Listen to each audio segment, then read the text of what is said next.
What's up, happy people? You're watching The Young Turks with Anna Kasparian, and joining me today is Ida Rodriguez, host of The Truth Serum and good friend of The Young Turks. Ida, it's always so good to have you on the show with us.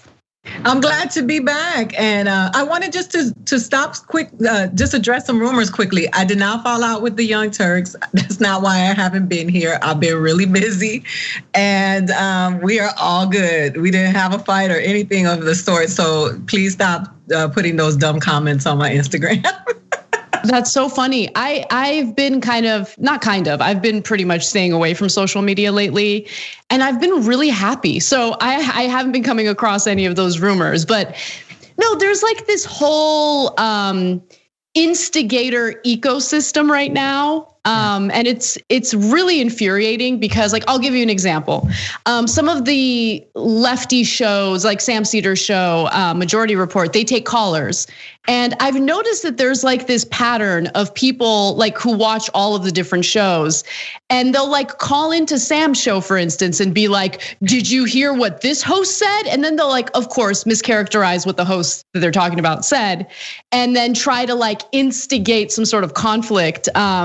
Guys, I know that many of us are still stuck at home. I know that it can get boring, but like take up a hobby, some woodworking. Like, we're all good. Let's try to find ways to unite the left, not instigate fights and conflict among them.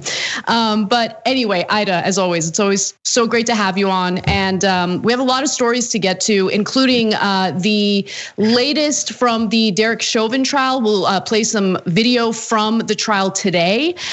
Since we produced that story, there have been more updates, which I'll share with you as well. And then probably my favorite story of the day, although it's depressing, has to do with a school being renamed in Florida. And the folks in Jacksonville, they have thoughts about slavery and the history of this country, and they're gonna share those details with you. So can't wait. But before we get to that, let's talk a little bit about what Koch-funded organizations are already cooking up to defeat election reform legislation. The election reform bill, known as HR 1 or the For the People Act, is incredibly popular with the electorate. It would expand voting rights. It would ensure that people who want to vote will easily be able to do so. But the people who aren't so happy about this are the individuals who love doling out dark money in order to bribe our politicians. And so I'd say the Koch brothers, but really now it's Koch brother has come out talking about how this needs to be defeated, and they're already engaging in focus groups to figure out just how to do that. Now, the New Yorker was able to obtain audio of a private conference call that took place. And this conference call included all sorts of conservative dark money groups, also an aide to Mitch McConnell. And they were expressing their frustration over the popularity of this legislation and what they can do to defeat it. Without further ado, let's go to the first video, which features an individual who works for a Koch-funded organization. I don't want to give too much away. Let's take a look at what he has to say, and I'll fill in the blanks. Most people had never heard of the phrase HR 1.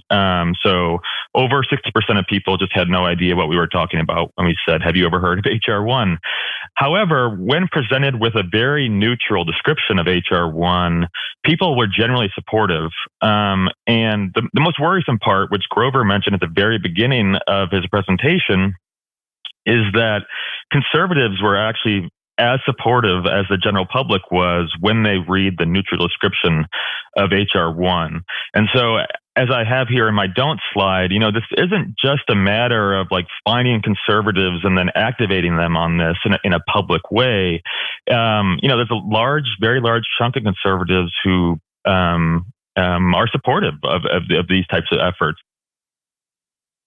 So he's not celebrating the fact that even conservatives are supportive of this legislation. That is seen as a huge problem throughout the entirety of the audio that the New Yorker was able to obtain. And the person that you heard there is Kyle McKenzie. He's a research director, the research director over at the Koch-run advocacy group known as Stand Together. Don't be fooled by its sweet sounding name. It's a terrible organization, and they want to ensure that corporate interests and the powerful elite in this country have more of a say in our democracy than you do. And so conservatives do like the legislation because it doesn't matter if you're a Democrat or Republican. The fact that we have dark money funding campaigns, the fact that we have legalized bribery in this country, the corruption is something that upsets both sides of the aisle. And so they're trying to find ways to kind of outmaneuver the popular messaging that comes along with this type of legislation. And it wouldn't just get rid of dark money. This legislation calls for the public financing of campaigns, which is a really, really big deal. And that goes in addition to, expanding voting rights, ensuring that people are easily registered to vote if they're eligible to vote, and what have you. But before I get to more sound featuring this Mackenzie character, I wanted to hear some of what you had to say about this, Ida. It's funny because I watched Judas and the Black Messiah early, and I realized that Fred Hampton was only 21 years old when they killed him. And people were like, yeah, he was trying to unite the people. He was trying to get the people all black and the Rainbow Coalition. The reality is that they killed him because he was coming for capitalism, right? And anybody who comes from capitalism, I mean, Jesse Jackson has been talking about anti-racism for forever, and he's still here. Fred Hampton at 21 was murdered by the US government. And I just think about how these agendas, they're so important to those interests because they really do manipulate everything that happens in our environments. And why, of course, racism is bad, white supremacy is at play. It is a function of capitalism. And then when you think about this, these are the people who don't care about the quality of your water or your air, who don't care that the laws are, rigged and not in your favor, and that they have, labor, this free labor that continues the slavery legacy of this country. So when we talk about these things, it's so deep and so it's so much invested in where our communities and how we live our lives, all of the people who are not in that top 1%, that this kind of stuff should really move us to really understand who we're voting for and what they're voting for in government. And it's not just about the president, but that is why it's so important to understand who you're putting in those seats to go represent you in Washington and who represent you in local government. Yeah, that's exactly right. And what I really appreciate about this story and the fact that, the New Yorker was able to obtain this leaked audio is that it gives you a clear sense of how the sausage is made, really. Because don't think that, you have these incredibly brilliant lawmakers who are super strategic and they sit around thinking analytically about how they're going to push through some legislation. No, that's not how it works. There's all sorts of gross corporate-like behavior happening in our political world, and that includes the focus groups. That includes more of what you're about to hear from Mackenzie in the clips that we're about to have you listen to, because it's not about having a democratic process where the will of the people reigns supreme. This is a conversation about breaking the will of the people or manipulating people to think that legislation that would actually give them the ability to be part of this democratic process is awful. It's terrible. And so what are they thinking about? What did they find through these focus groups that they engaged in? Well, Mackenzie is about to share more details about his findings in this next clip. Take a listen. Don't get into a fight in HR 1 where you engage with the other side, where they have the talking points. HR 1 stops billionaires from buying elections. Unfortunately, we found that is a winning message for both, the general public and also conservatives. That simple message, but far and away was resonated with people. And when they had to compare that message versus tons of other ones, they were most persuaded by that. And they found that to be most convincing and most, it riled them up the most. Wow, congratulations, Kyle. I guess that's why they pay you the big bucks. We're surprised. We did a focus group and we found out that people don't like money in politics. Wow. Congratulations, Ida. You know, what's funny is that you and I, we've talked about this stuff before, and we know who the real enemies are, and who really gets off when we struggle, because it's so profitable. The struggle of the people is so profitable for those at the top. And this gives people insight into all the little moving parts that are in play to keep you oppressed and suppressed and frustrated and hungry and broke. And just the reminder that even though the American people have suffered horribly as a result of this pandemic, those people have gotten richer as a result of this pandemic. And we need to really take all of this into account, because while we're having these culture wars and these fights on Instagram and on Twitter, those are the people who are benefiting from it. It is so profitable for them at the top. We need to really, really, really, really realign ourselves and in this fight, because the quality of our lives are getting worse while theirs gets better. Yeah, you're absolutely right. And understand that the context of this conference call that they're having is this necessity to manipulate not Democratic voters. They consider Democratic voters a lost cause.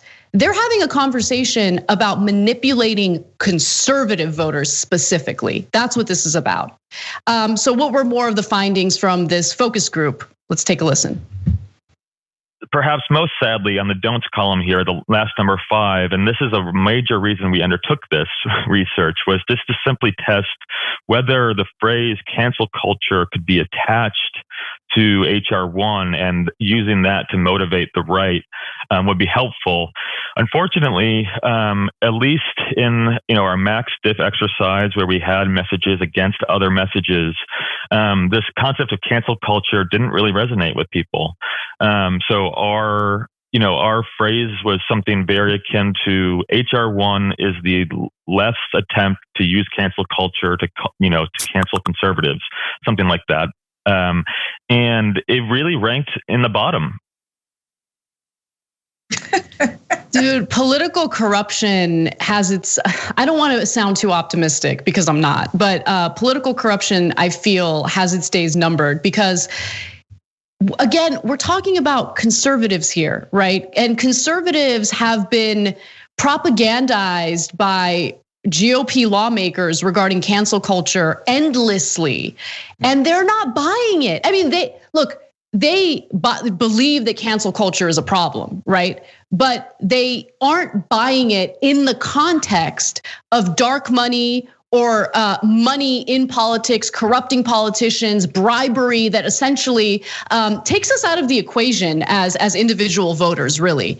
They're not buying the argument. They're like, oh, you're gonna bring up cancel culture. You're gonna bring up cancel culture to try to manipulate me into thinking that money in politics is a great thing.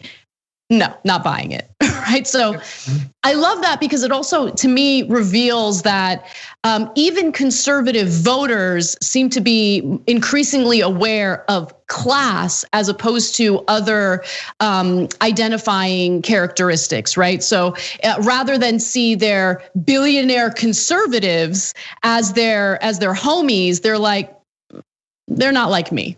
My situation's a little different, and that's a good sign. Yeah, it is. And you know what one of the things that I think about is that a lot of people who are conservative in their views, it comes from, their upbringing, religion, and where they come from, and they really believe those things. They believe in those things. They believe in whatever their religious doctrine that they've accepted to guide their lives. And they are noticing that these people are manipulating those things for profit. And yeah, there are a lot of people who want to identify with Donald Trump who lack education, and or not just Donald Trump, because I don't even think Donald Trump is a conservative. You can't be a conservative when you smashing, porn stars and you got all these baby mamas, because that's not in alignment with conservative views. And that's just not me trying to, that's just true. But I just think that it's important that people realize that their personal beliefs, their specific values are being manipulated by these people for gain. And I'm glad that people are starting to wake up, because those people really believe those things. They believe in those things, and it's attached to their Jesus or whatever it is that they believe. And now here these guys and people come along to say, you know what? Check this out. And they're like, nah, we're good. We're good. And I'm glad. I am too. Now, I'm also aware of the kind of fight that billionaire conservatives are willing to engage in. And I don't want anyone to think that this is going to be an easy battle. Of course, Republican lawmakers are going to try to fight this tooth and nail. Democrats in the Senate specifically have become more willing to at least discuss reforming the filibuster in order to pass this type of legislation in the Senate. Remember, as the legislative filibuster stands today, they would need 60 votes total in the Senate in order to pass this type of legislation. So the first order of business would really need to be filibuster reform, or my preference would be to do away with the filibuster altogether. But this is a must-pass piece of legislation for Democrats if they wish to have any type of political future, because as we've seen over and over again, as we're seeing right now in states like Georgia, Republicans are doing anything and everything necessary to game the system to their advantage to ensure that they get the votes, and anyone who wants to vote for Democrats will have a difficult time doing so in some of these battleground states. We do have one more clip to get to. Let's take a look at that, and I'll give you some more details about what HR 1 includes. The one message that seemed actually to work, and I know this won't be intellectually satisfying to a lot of people on this call who really want to engage in this fight. The message that seemed to work, right, was simply that Congress shouldn't be focusing on this right now. Our country has much bigger fish to fry at this moment, which I think we can all agree with. And so the two examples we used were healthcare and the economy, right? There's still an unbelievable amount of people out of work in the country. Congress should focus on getting people back to work, not on, these kind of niche donor disclosure type of endeavors we're working on. Obviously, we don't have the luxury of maybe making that statement because we do need to refute the other side's point of view. But from a mass communications point of view, that is one of the most effective messages. Okay, great. So we know what actually did resonate with the participants of this focus group, the allegation that there are other fish to fry. But what the Democratic Party needs to do a better job in, and they need to be prepared ahead of time. I mean, they just got a giant hint about what this campaign is going to be about. They need to have a message ready about how we're not going to be able to fry that fish unless we have a democratic system, a democratic process in place to ensure that the will of the people is effectively communicated to lawmakers. And you're not going to get healthcare policy. You're not going to get economic policies that benefit the best interests of the electorate if you have dark money pouring into these campaigns, and if you continue to protect this system of legalized bribery. And if you think it was a problem before, just consider the fact that elections are going to become more and more difficult, considering all of these, anti-voter bills that are passing in places like Georgia that make it increasingly difficult for voters to cast their ballot. So this is an important piece of legislation because it at least begins to address the core problem that we've noticed in our democracy since the Supreme Court ruled in Buckley v. Vallejo, and then of course that subsequent ruling on Citizens United. We do not have a sound democratic process right now because it is being undermined by money in politics. So if you actually want something done about all those other agenda items, including healthcare and the economy, you're not going to actually get what you want unless you do away with that virus, you do away with that system of legalized bribery. So, the science that goes into divide and conquer, it's amazing to listen to it, right? To hear, because that's what it is. The term billionaire conservative and billionaire liberal to me just sounds crazy because I don't believe that you're either a liberal or conservative. If you're a billionaire, you just align yourself with whichever agenda is going to make you more money.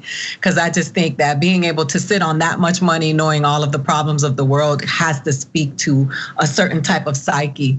And you know me, I wouldn't be me if I didn't do me. I'm sitting here looking at this stuff and I think about it from the perspective of people of color, Black people in this country. You know, the world, America, they had to give up one of their greatest resources, that was free labor. They gave it up, and every single day they work hard trying to figure out a way to get back to that.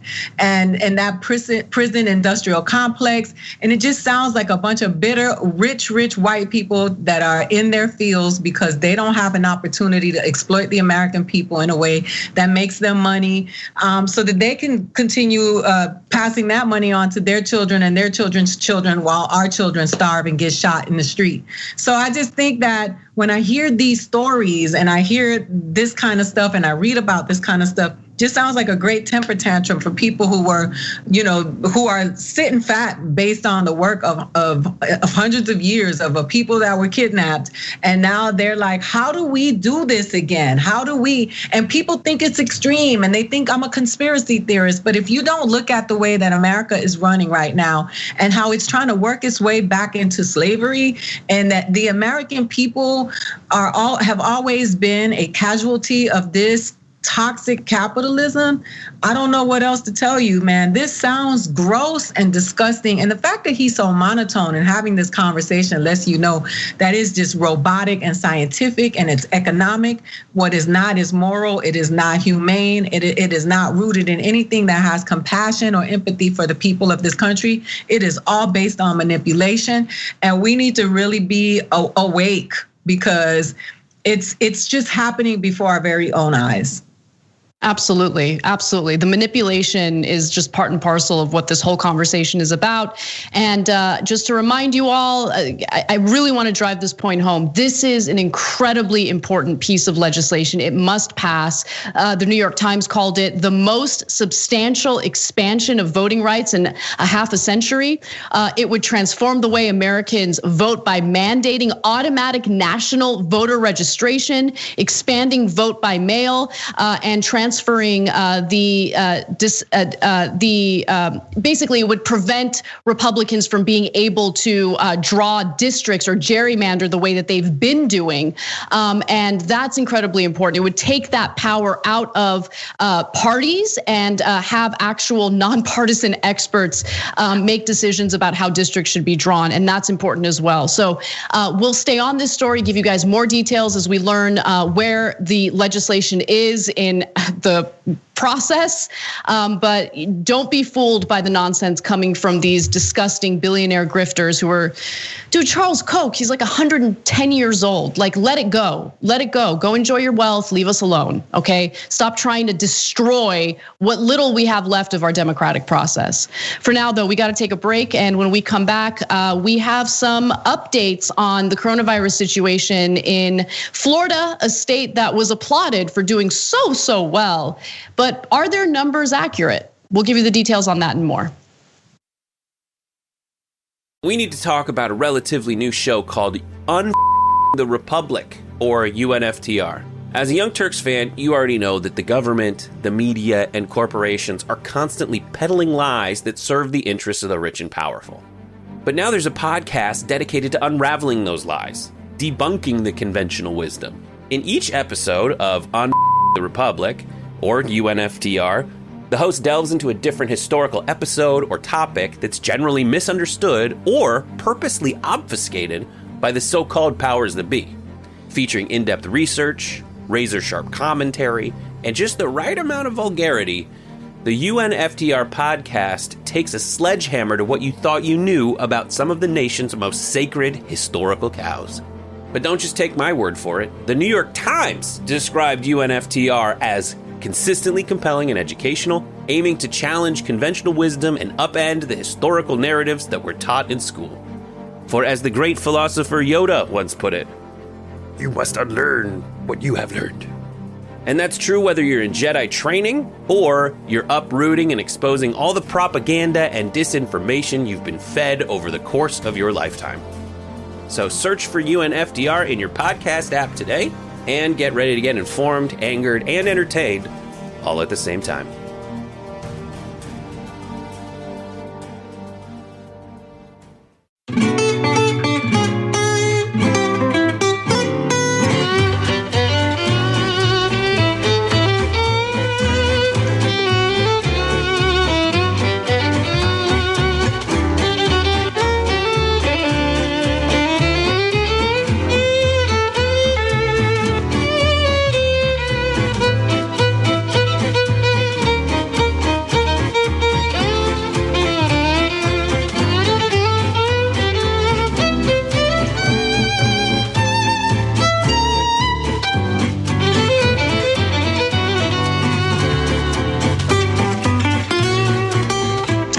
I've got all sorts of exciting programming notes with you, starting with Old School. It's Tuesday, which means after the post game today, Old School will air. If you're not a member, you should certainly become one because members get that whole show.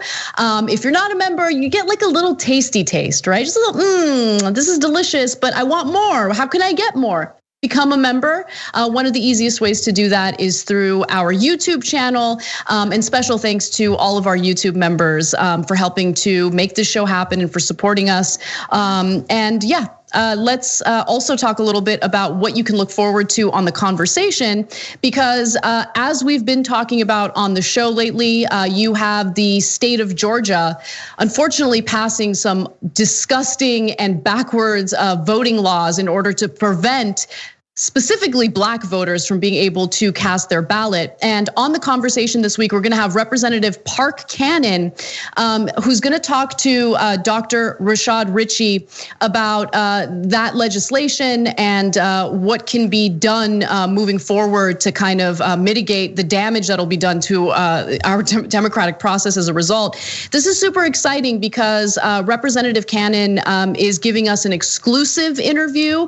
No interview with CNN, no interview with major cable news networks or major networks. This is gonna be an exclusive conversation on the conversation this Wednesday at 5:30 p.m. Eastern time to 2:30 p.m. Pacific. You can check that out live at tyt.com/live.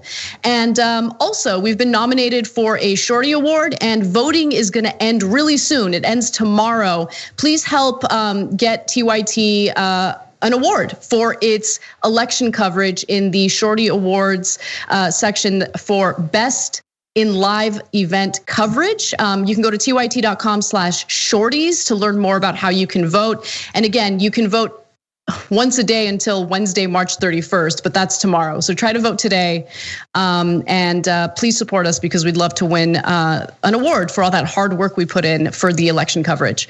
All right, we got a minute left. I'm gonna read a few member comments, starting with Kathy Hastings, who has a comment about Matt Gaetz. Now we know why Matt Gaetz is considering leaving Congress. He is under investigation by the Department of Justice, bars started, over whether he had a sexual relationship with a 17-year-old girl 2 years ago. So I just found out about that story right before going live. My goal is to read up on it and hopefully share more details with you guys at some point in the second hour. But thank you for notifying all of us about that. Spicy Flanders, of course, Koch brothers and the Republican bootlickers are opposed to the right to vote. Republicans know they'll lose in a free and fair election. You're right about that, which is why they consistently try to game the system to their advantage. Instead of taking a look at how unpopular their views are, their policies are, they've decided, well, why don't we just cheat? Mickey C also has a comment, which I will read when we come back for our next segment. Okay, see you there.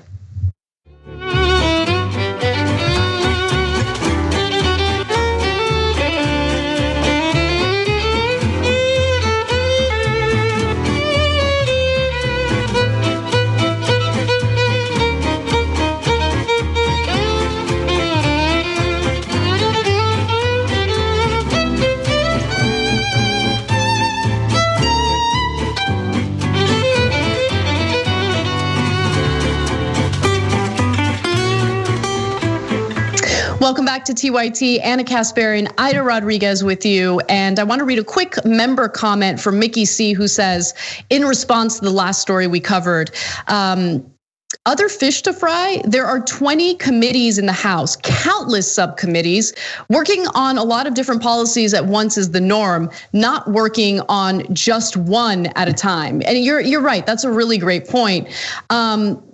I mean, in theory, right? In theory, they're working on a lot of legislation at the same time. Although what we end up getting from Congress is far less than that. And part of the reason why is because they're beholden to their corporate donors. So this is why the For the People Act absolutely must pass. My favorite provision in that legislation has to do with publicly financed elections. Will we actually get that by the time it makes its way through Congress?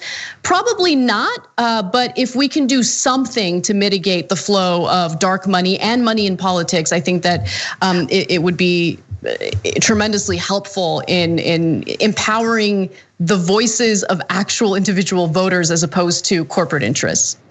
With that said, though, let's move on to the great state of Florida, which has been getting a lot of applause for the way that they've handled coronavirus, but maybe they've been suppressing some numbers. So let's discuss.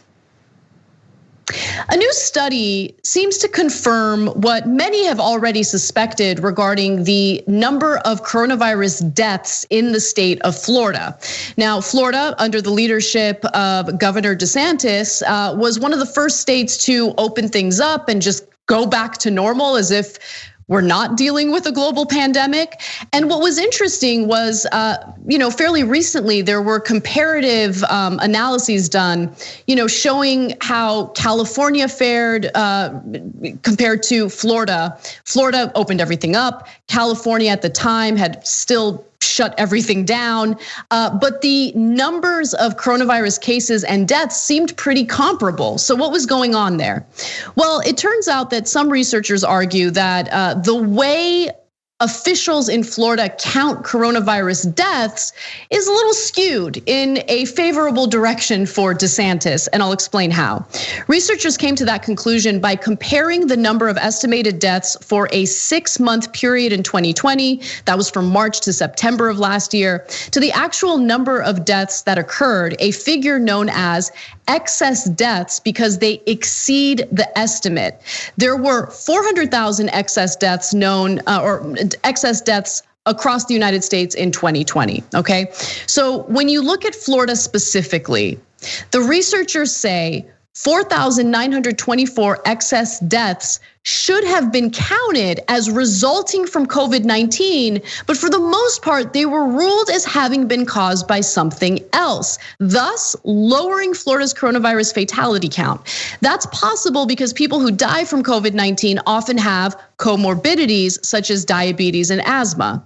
And so Ida, I want to bring you in because as I was reading the way that they manipulate numbers like this, it made me think of George Floyd and how they tried to blame George Floyd's death on anything other than the fact that Derek Chauvin basically suffocated him to death with his knee, right? It was like, no, it was actually the fentanyl. No, it was actually his this or his that.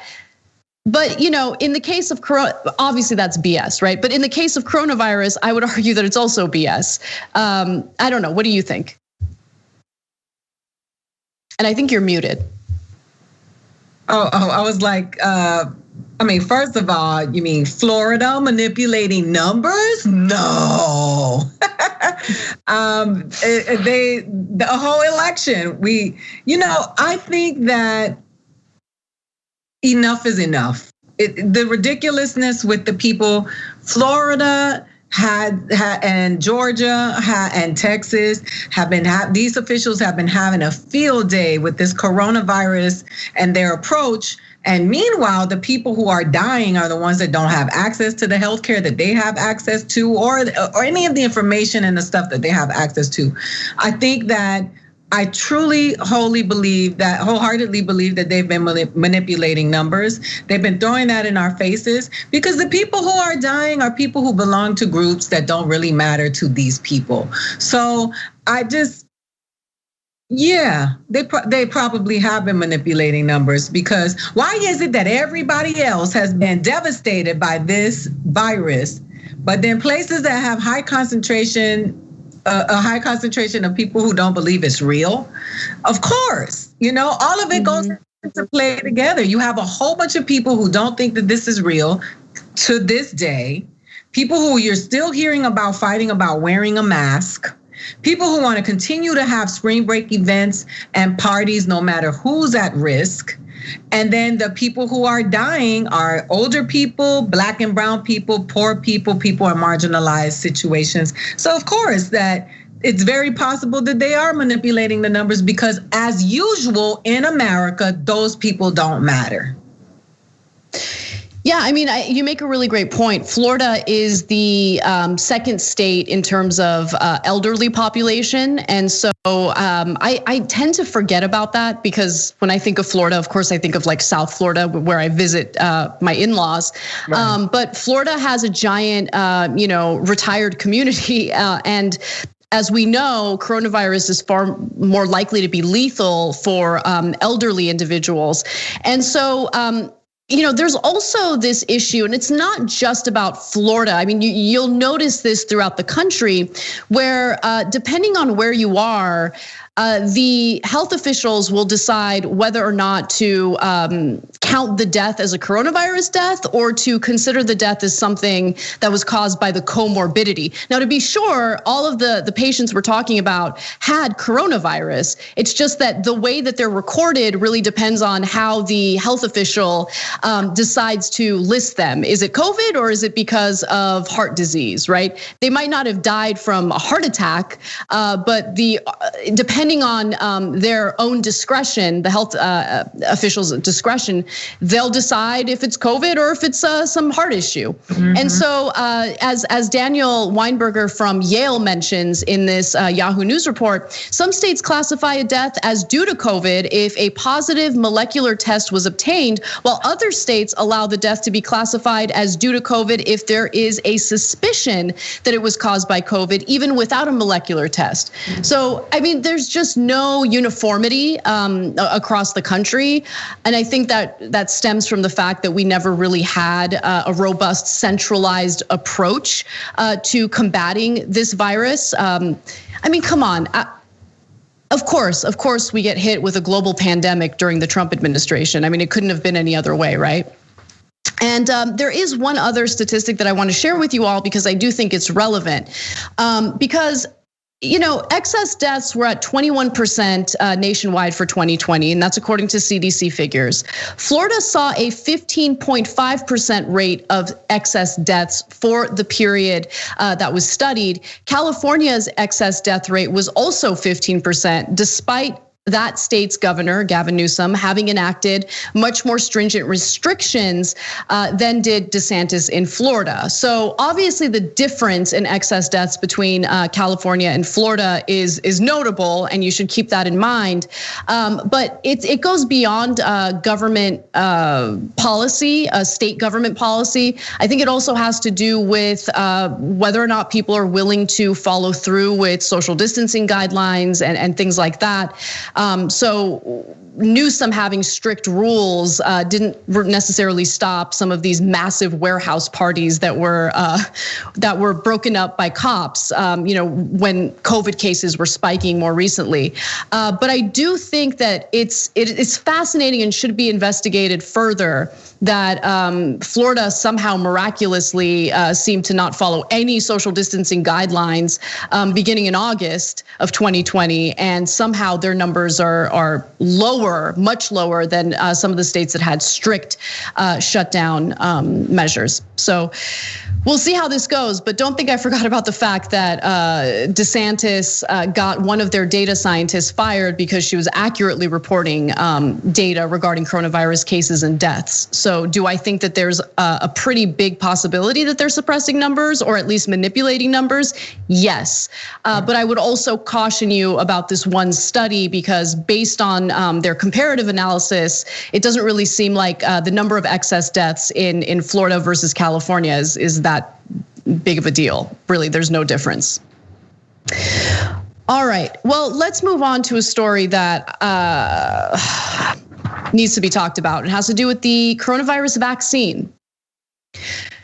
Progressives are calling on the Biden administration to lift the coronavirus vaccine patent so that poorer countries can produce their own supply.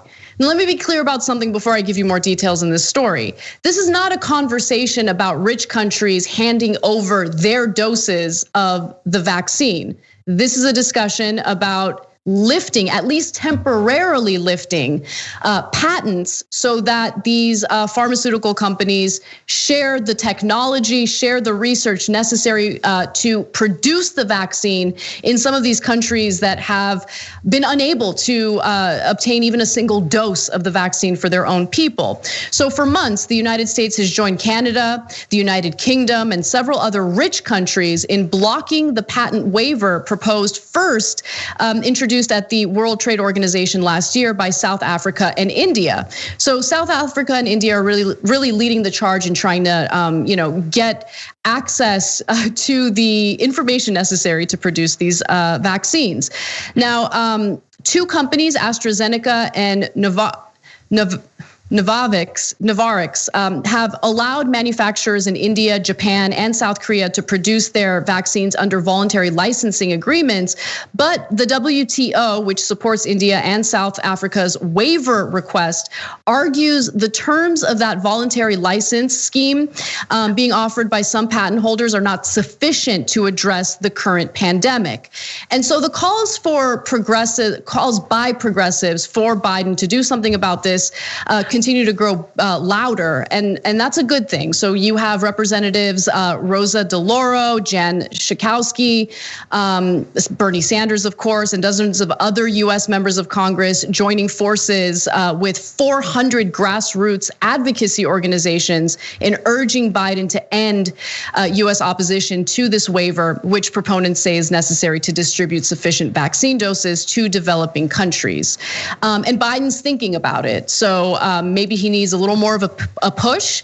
And if he needs that push, obviously we're happy to engage in that. But we're dealing with a global pandemic. So rich countries hoarding that technology for themselves isn't really going to help this situation, especially when our global supply chain really relies on these countries, especially countries like India, right? So if you're worried about the economic situation, like you should be worried about people's lives, okay? But if you don't care about that and you're more concerned about the profit seeking of pharmaceutical companies. At TYT, we frequently talk about all the ways that big tech companies are taking control of our online lives, constantly monitoring us and storing and selling our data. But that doesn't mean we have to let them. It's possible to stay anonymous online and hide your data from the prying eyes of big tech. And one of the best ways is with ExpressVPN. ExpressVPN hides your IP address, making your activity more difficult to trace and sell to advertisers. ExpressVPN also encrypts 100% of your network data to protect you from eavesdroppers and cyber criminals. And it's also easy to install. A single mouse click protects all your devices. But listen, guys, this is important. ExpressVPN is rated #1 by CNET and Wired magazine. So take back control of your life online and secure your data with a top VPN solution available, ExpressVPN. And if you go to expressvpn.com/TYT, you can get 3 extra months for free with this exclusive link just for TYT fans. That's expressvpn.com/TYT. Check it out today. Consider the fact that not sharing this vaccine is going to have a negative domino effect on our economy, on our health. This is really something where all countries need to be working together to beat the virus. And right now, profits over people continues to reign supreme, and that's a problem. Yeah, and so for those of us who were not crazy about either of the choices that we had for President of the United States, who have been very transparent about that, these are the things that we talk about when we talk about this Democratic Party that so many people are, pledge their allegiance to. But here it is. Here we are having a conversation about the United States of America and its impact on other countries. And so this conversation doesn't have anything to do with immigration, but allow me to make the comparison is that when we do things like this, which destabilize other countries, it forces people to have to come here or want to come here because they're seeking something that they don't have in their own countries. And these are the domino effects. So when we think about not wanting to give the resources to other countries, and then we complain about why there's so many Indians in America when we are those people who participate in those conversations, these are the reasons why people have to, because the president of the United States is operating in his capitalistic mentality, which is toxic for all of the people. And the fact that the reason why we're in this situation in the first place is because of the global effect of coronavirus, which started in some place called China. And so we don't ever think that things like that are going to affect us because we think that we operate solely as this individual singular entity when we know that it's all interconnected. So when we don't want to help India, coronavirus is not going to get better in Montana because this is the stuff that happens that affects the people throughout the world. And for some reason, those people who are at the top who make all the money, they don't care because they're not directly affected because they're not walking into the stores where these people work and they're not interacting with the people directly. So it just pisses me off that we have these conversations because coronavirus is not going to get better for anybody until it gets better for everybody, because right. That's the reason why we're so affected by it, right? Wuhan is not down the street from here. And yet and still, I have friends that have died of coronavirus here. So it's just, are you on our team, Biden, or are you not? Because we need to know that you're for the people, because you're acting like the dummy that we heard in the earlier story. Right, and look, one of the things that people need to be aware about is the importance of getting vaccinated goes beyond just protecting yourself. We already have variants of this virus, and it's because it mutates. And so a way to prevent future variants is to get as many people vaccinated as possible.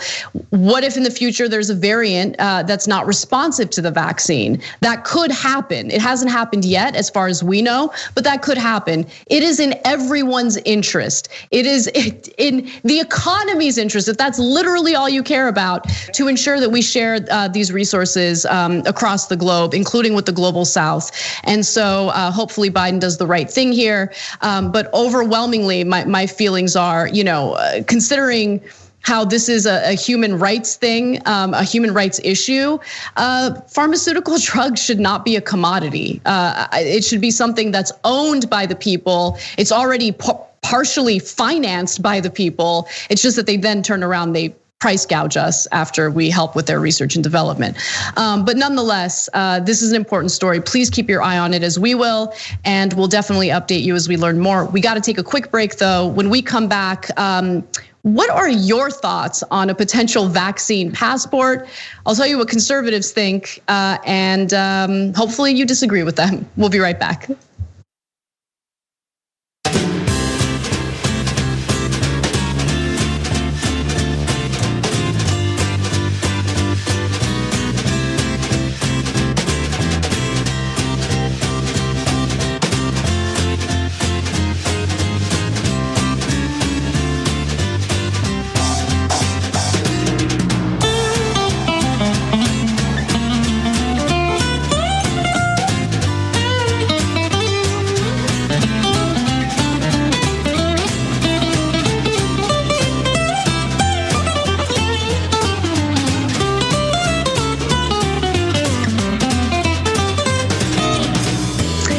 Say thank you to our newest YouTube members, Nathaniel Faber, Jan Weisbart.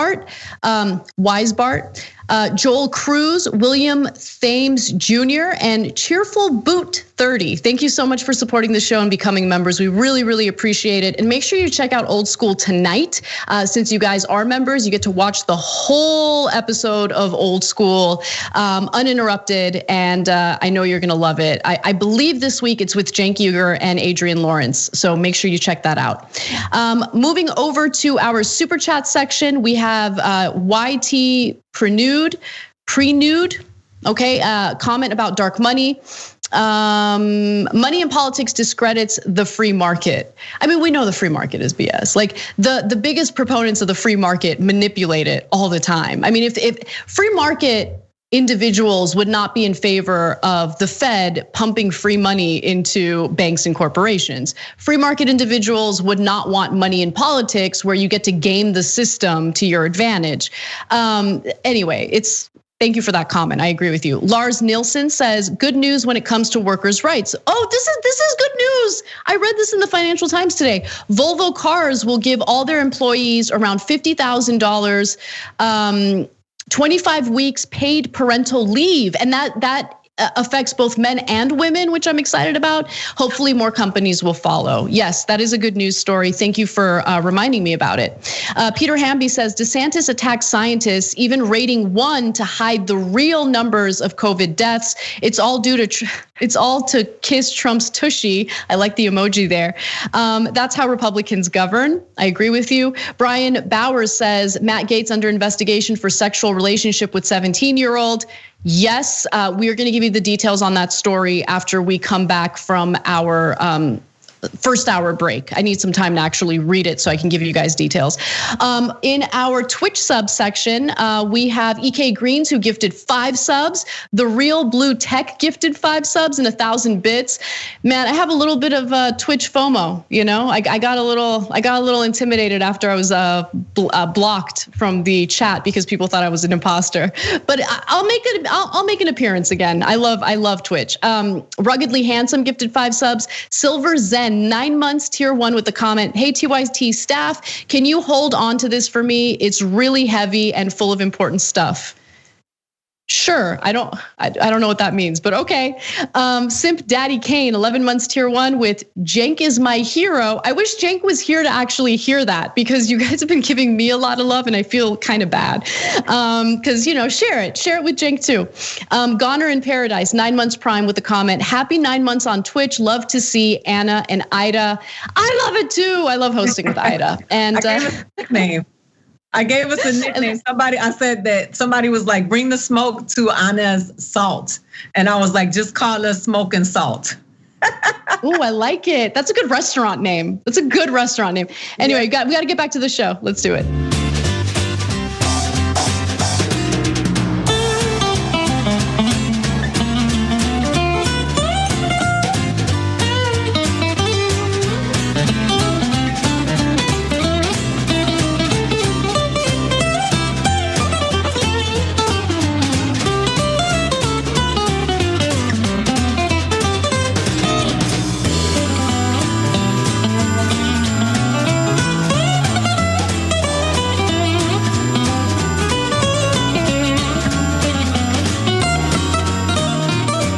Welcome back to TYT. If you're watching live, please like and share the stream. The algorithm loves it. Like every time you do it, the algorithm's like, oh yeah, baby, give me more. So give it more. Share the message of TYT. It's one of the easiest ways to support our show and also spread our message.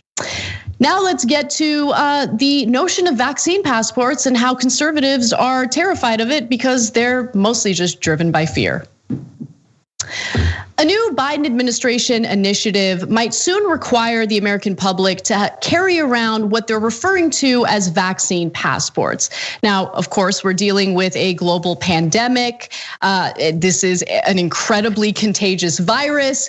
And so if individuals are refusing to get vaccinated, some of these businesses, some travel locations might want to be aware of it in order to protect their own customers, clients, or constituents.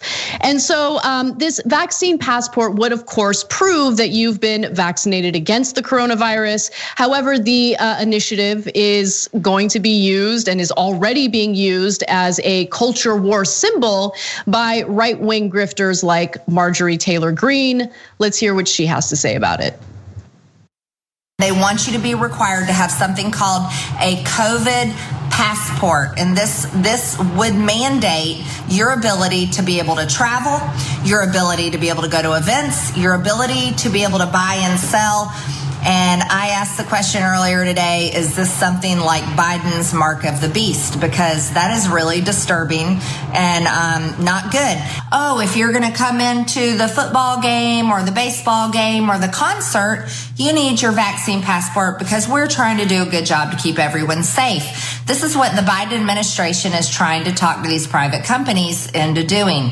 Well, let's analyze that. You see, it's still the same thing. It's still fascism or communism, whatever you want to call it, but it's coming from private companies. So I have a term for that. I call it corporate communism. I call it corporate communism. So Ida, what are your thoughts? Is this the mark of the beast? Is this corporate communism? What is this exactly? You know, every time I think something sensible is going to come out of that woman's mouth, don't ever think that. No, but what's wrong with you? But not sensible. So I'm thinking she's going to say something that's like what I've read from people who are, feel suspicious about the vaccine. I think she's going to say this is a way for them to control Americans. This is a way for them to. Then she hits me with the mark of the beast. And I'm like, there she goes. This was too balanced to last that long. I was like, she always does that. She's like, because the American people need to, and, old McDonald had a farm. Like that's always the way that she comes across. Nothing. Listen, people in this country eat McDonald's. They have several other types of vaccinations. They take Z-Packs. They take antibiotics that they have been connected to cancer. So now, this whole conspiracy about this vaccination, I thought she was going to go the Bill Gates trying to put the chip in our bodies, as if we don't have a chip that we carry around in our cell phones. Where I'm like, they got cameras outside, dude, like everywhere. Put the pale horse book down. It's a wrap. There's a whole new wave of conspiracies you need to be working on, because all that other stuff y'all talking about is past us. They can see you walking down the street. They know where you are. You are linked to a computer. You give people your location. I don't know what you think Bill Gates is going to keep up with your location through a vaccination. He could just Google world you, whatever that stuff is called, the Google thing where you can see.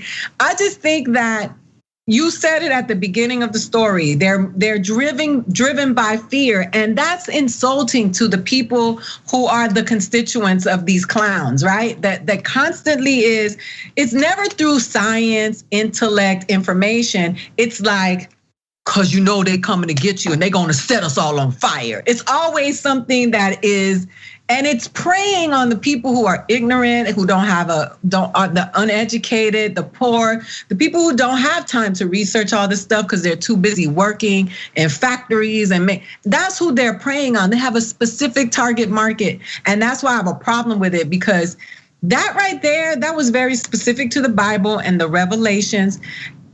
It's interesting to me that someone like that is quoting the Bible after doing the things that she does, right? Because the Bible also says, which I've said repeatedly, says something to the extent that better you not be born than to mislead my sheep. So you're participating in this game for your benefit, for profit, gain, fame. You're trying to become popular. You're trying to use the Donald Trump handbook. We see you. We know you're doing push-ups in a hotel, looking crazy on Twitter. We see everything you're doing because you're trying to get followers. You're trying to get people to know who you are, because you're going to want to sell books and you want to make money off the American people just like the rest of them are. So while you're quoting the Bible, if you really believe in this stuff, then you need to know that you're going to be accountable to the set of rules that you continuously pumping out there. And that's why I don't like these people, because to me, according to the Bible, they're supposed to be behaving in a way that makes them worthy of the calling. And this woman is not that, because we've seen her behavior endlessly. So I'm just like, here we go. She shows up. I'm not surprised. Yeah. Yeah, I'm certainly not surprised either. And not that it really matters at the end of the day, but I do see Marjorie Taylor Greene as different from like Matt Gaetz, right? I think Matt Gaetz knowingly engages in misinformation or disinformation campaigns to manipulate constituents.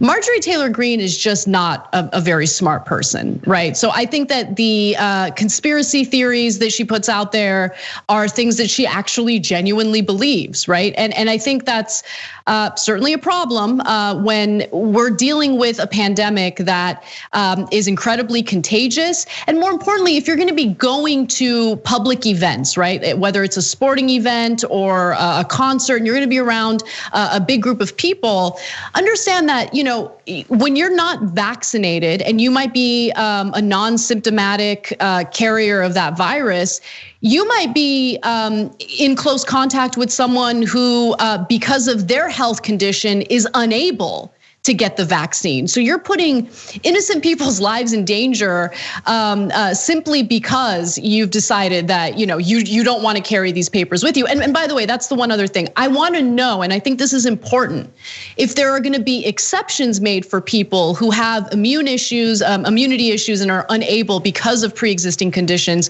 to get the vaccine. I think that it would be wrong to exclude them from public events because they're unable to get the vaccine. So that's, I think, an unintended consequence that could come up that maybe policymakers aren't thinking about ahead of time, but they should think about it ahead of time.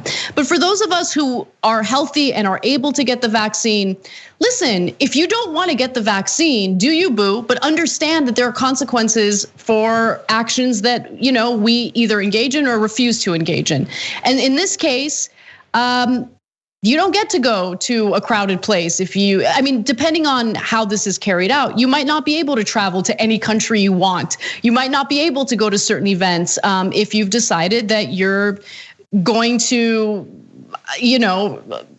boast about, this culture war nonsense of not getting the vaccine, because that's really what this has turned into. It's become a symbol. It's become a symbol, a part of the right wing's identity to reject the vaccine, when we know that if Donald Trump were the president right now, they would not have the same type of issues with getting the vaccine.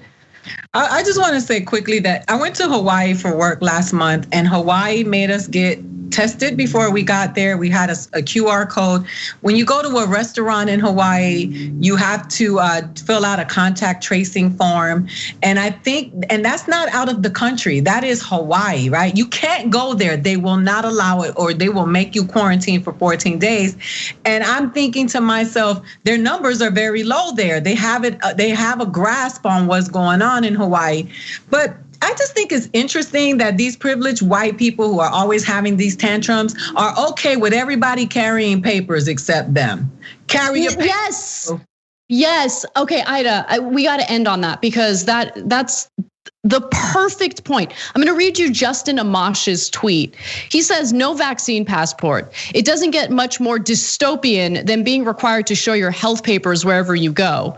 I'd like to remind Justin Amash of SB 1070 in Arizona, where they were forcing Hispanics, Latinos to carry papers indicating that they're citizens, because the whole point of that legislation was to profile people. If you look brown, you better have some papers proving that you're a US citizen, because we're giving cops permission to demand those papers to prove that you're a citizen. And by the way, it doesn't get more dystopian than that.